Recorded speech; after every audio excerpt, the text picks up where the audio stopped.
Hi everyone. I'm going to take you through Unit 7, Module 31 to get you started.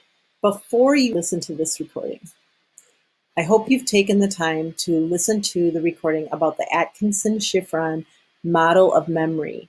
I draw it slightly different than this, and I take a lot of time explaining everything in that video, and that will help you significantly by giving you some background knowledge for what you are about to read. I also just want to point out that memory consists of three things. You're going to obviously read that right here in this module, but I'm laying down this information for you now.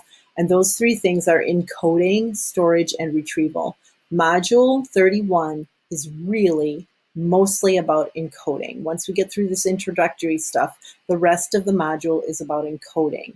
And so what you're going to see here is a lot of hints for how to take things into your brain. One vocabulary word that you might have some issues with is this one here, which is parallel processing. So make sure that you look over here at the definition of parallel processing and make sure that you read this explanation of parallel processing. But I also want to give you that early information that when you're learning a new concept or when you first walk across campus when you're a college student, you're going to be taking things in from many, many senses. And that right there is parallel processing. It's all that information coming at you and being processed by your brain at one time. Okay, so it's you seeing something for the first time or the eighth time, hearing it, smelling it, etc., etc. And it's that simultaneous processing of what's going on. When you get to this working memory, I will have pointed out, but I'm going to reiterate again, that as far as we are concerned, we are going to be talking about short-term memory and working memory pretty much interchangeably. I prefer the term working memory because I think it's more all-encompassing, but as you can see, the book still refers to short-term memory. When you start to read about the encoding, you're going to come across a couple of words that you have not necessarily come across before. These words are really important to the study of psychology, period. This one here, explicit, and then the other one is implicit. So explicit, everyone, is the idea that you are putting effort into and you are aware of, in this case, the memories that are going into your brain. You know what's happening.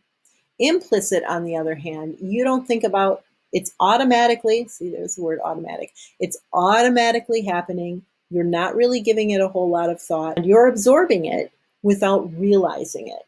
You're going to see the words explicit and implicit again through the year. When we get to social psychology, we'll be talking about explicit racism, which is racism a person is aware of, and then implicit racism, which is the racism that they're not even aware of.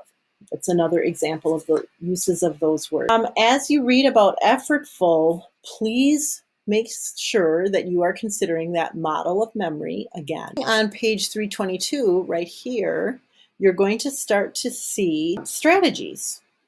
Make sure that as you go through these strategies, that you consider examples of them. Please don't just read this and maybe write down some notes.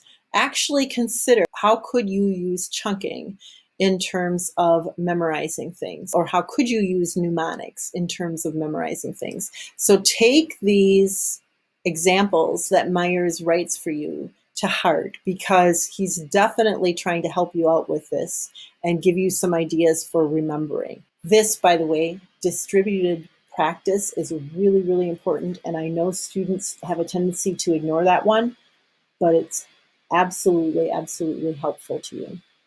And then the last thing that I'd like you to kind of concentrate on in this module is the idea of levels of processing.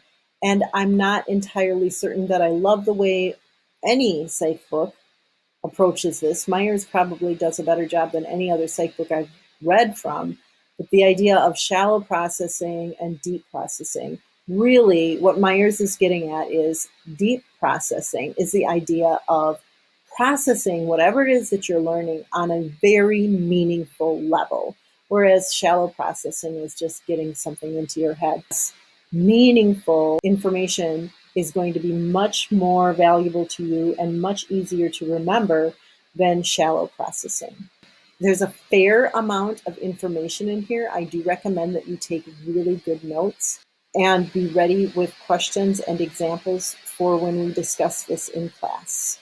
And that, everyone, is Module 31.